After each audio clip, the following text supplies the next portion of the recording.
Hello పిల్లలు, ఈరోజు మనం వినబోయే కథ ఒక వింత ప్రపంచం గురించి.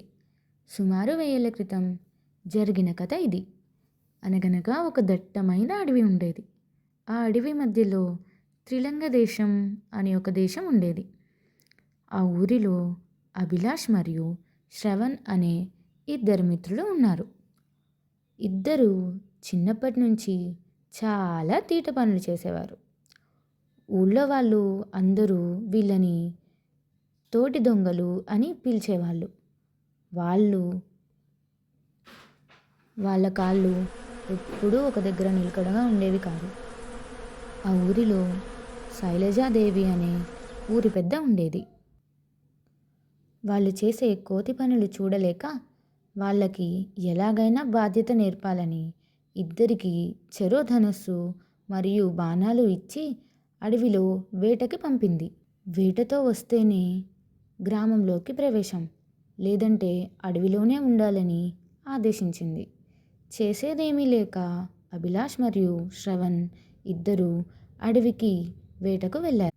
చాలా దూరం ప్రయాణించినా కూడా వాళ్ళకి ఏ జంతువులు కనిపించలేదు. ఎలాగైనా జంతువుల్ని వేటాడాలని ఇద్దరూ నిర్ణయించుకున్నారు. ఇలా 4-5 గంటలు ప్రయాణం చేశాక వాళ్ళిద్దరూ దారి తప్పిపోయారు. దగ్గరలో వాళ్ళకి ఒక నది కనిపించింది. ఆ రోజు రాత్రికి ఇక్కడే బస చేద్దాం, ఉదయాన్నే వేటకి వెళ్దాం అని అనుకున్నారు. అక్కడ ఉన్న చెట్ల కొమ్మలతో చిన్న గుడారాన్ని నిర్మించుకొని దగ్గరలో ఉన్న సీతాఫలాలు తిని కడుపు నింపుకున్నారు. ఇద్దరూ చలిమంట వేసుకొని వాళ్ళ గుడారాల్లోకి వెళ్ళి పడుకున్నారు. రాత్రి సుమారు 2 గంటల సమయంలో ఆ అడవిలో హఠాత్తుగా ఒక ప్రకాశవంతమైన కాంతి కనిపించింది. ఆ కాంతికి ఇద్దరూ నిద్రలేచారు. ఇప్పుడు ఒక వింత సంఘటన జరిగింది. విమానంలాగా ఉన్న ఒక పెద్ద వాహనం రంగురంగులుగా కాంతిని చిమ్ముతూ ఆకాశం నుంచి కిందకు వచ్చింది. అక్కడే ఉన్న నది పక్కన ఆగింది. ఇలాంటి సంఘటన ఎప్పుడూ చూడని అభిలాష్ మరియు శ్రవణ్ భయంతో ఆశ్చర్యంగా చూస్తూ ఉండిపోయారు. ఆ పెద్ద వాహనంలో నుంచి 2 గ్రహాంతరవాసులు కిందికి దిగాయి. ఆ గ్రహాంతరవాసులకి కేవలం ఒకటే కన్ను ఉంది. చిన్న కళ్ళు, 4 చేతులు ఉన్నాయి. ఒకసారి వాళ్ళని చూడటంతో శ్రవణ్ భయంతో స్పృహ తప్పిపోయాడు. అభిలాష్ ఒళ్ళంతా చెమటలు పట్టాయి.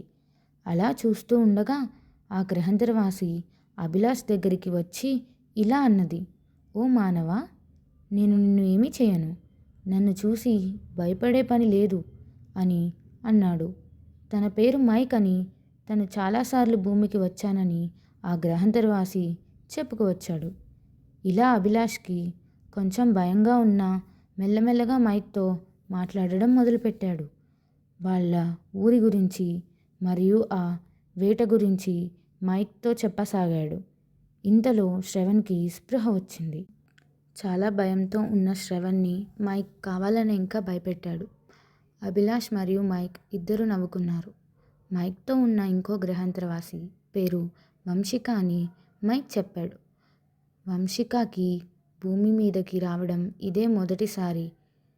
భూమి భాష రాదు అని మైక్ అభిలాష్తో చెప్పసాగాడు. ఇదంతా శ్రవణ్కి ఒక కలలా అనిపించింది. ఇంతకీ భూమి మీద మీ పని ఏంటి అని శ్రవణ్ మైక్ని అడిగాడు. మీ భూమిపైన ఉన్న అమూల్య సంపద ఈ నీరు. మా గ్రహంలో నీరు అంత కలుషితం అయిపోయింది. అక్కడ బ్రతకటం చాలా కష్టంగా ఉంది. అందుకే మేము భూమిపైకి వచ్చామని వాళ్ళకి చెప్పారు. మైక్ తన విమానంలో నుంచి ఒక పొడవాటి గన్ తెచ్చాడు. ఇది ఏంటి అని అభిలాష్ భయంతో ప్రశ్నించగా, చెప్తా, ముందు మీరు ఇద్దరూ నిల్చోండి అని మైక్ తన 4 చేతులు ఒక్కసారిగా పైకి పెట్టి ఆ గన్తో అభిలాష్ మరియు శ్రవణ్ని కాల్చి చంపేశాడు. అలా వాళ్ళిద్దరిని చంపేసిన తర్వాత మైక్ మరియు వంశిక వాళ్ళకి ఉన్న పెద్ద పళ్ళతో మరియు 4 చేతులతో పెద్ద మంట కుప్ప వేసి వాళ్ళిద్దరిని కాల్చుకొని తిన్నారు. అలా తినగానే ఆ 2 గ్రహాంతర వాసులు మనుషులుగా మారిపోయి అచ్చం అభిలాష్ మరియు శ్రవణ్గా మారిపోయారు. ఎలాగో వేట నియమం తెలుసుకున్న వీళ్ళు మైక్ ఒక పెద్ద చేపని పట్టి భుజం పైన వేసుకున్నాడు. మైక్ మరియు వంశిక మానవ రూపంలో త్రిలింగ దేశానికి వెళ్ళారు. అలా ఆ జనాల్లో కలిసిపోయి నివసించటం సాగించేశారు.